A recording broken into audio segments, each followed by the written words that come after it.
തിരുവനന്തപുരം വെൺപാല വട്ടത്ത് ക്രെയിനിന്റെ വടം പൊട്ടിവീണ് ഇതര സംസ്ഥാന തൊഴിലാളികൾക്ക് പരിക്ക്. നിർമ്മാണത്തിലിരിക്കുന്ന സീവേജ് ടാങ്കിൽ ജോലിക്കിടെ ഉരുക്കുവടം പൊട്ടിയാണ് തൊഴിലാളികൾക്ക് പരിക്കേറ്റത്. ബംഗാൾ സ്വദേശി പിന്റോ, ജാർഖണ്ഡ് സ്വദേശി അഫ്താബ് എന്നിവർക്കാണ് പരിക്കേറ്റത്. സുനിഷ അയ്യല്ലൂർ ഉണ്ട്. സുനിഷ, ഇവരുടെ ആരോഗ്യസ്ഥിതി ഇപ്പോൾ എങ്ങനെയാണ്?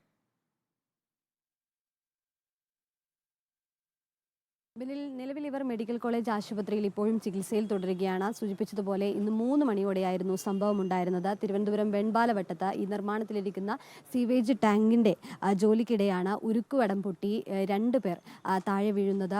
അതിഥി തൊഴിലാളികളായിട്ടുള്ള 2 പേരാണ് ഗുരുതരമായി പരിക്കേൽക്കുകയും ചെയ്തിട്ടുണ്ട്. ബംഗാൾ സ്വദേശിയായ പിൻഡ, ജാർഖണ്ഡ് സ്വദേശിയായ അഫ്താഖ് എന്നിവർക്കാണ് പരിക്കേറ്റത്. പറഞ്ഞതുപോലെ ഈ സീവേജ് ടാങ്കിൽ ക്രെയിനിൽ ഹിറ്റാച്ചി ഇറക്കിയതിന് ശേഷം തൊഴിലാളികളെ ഇറക്കുന്നതിനിടെ ക്രെയിനിന്റെ ഈ ഉരുക്കുവടം പൊട്ടി താഴെ വീഴുകയായിരുന്നു. 50 അടിയോളം താഴ്ചയിലേക്ക് വീണാണ് ഇരുവർക്കും പരിക്കേറ്റത്. 2 മണിക്കൂറോളം ഇരുവരും ഇതിനകത്ത് പെട്ടുപോകുന്നൊരു സാഹചര്യം ഉണ്ടായിരുന്നു. പിന്നാലെ ഈ ചാക്ക, ചെങ്കൽച്ചൂള എന്നിവിടങ്ങളിൽ നിന്നുള്ള ഫയർഫോഴ്സ് സംഘം എത്തിയാണ് ഇവരെ പുറത്തെടുത്തിരിക്കുന്നത്. ഗുരുതരമായ രീതിയിൽ പരിക്കേറ്റിട്ടുണ്ട്. ഇവരിപ്പോൾ മെഡിക്കൽ കോളേജ് ആശുപത്രിയിലേക്ക് മാറ്റിയിട്ടുമുണ്ട്. ഏതായാലും ആരോഗ്യനില തൃപ്തികരമാണ് എന്നൊരു വിവരങ്ങൾ തന്നെയാണ് നമുക്ക് മെഡിക്കൽ കോളേജ് ആശുപത്രിയിൽ നിന്നും ലഭിക്കുന്നത്. ബിനിൽ. ഓക്കെ, സുനിഷ അയ്യല്ലൂരാണ് വിവരങ്ങൾ നൽകിയത് തിരുവനന്തപുരത്ത് നിന്ന്.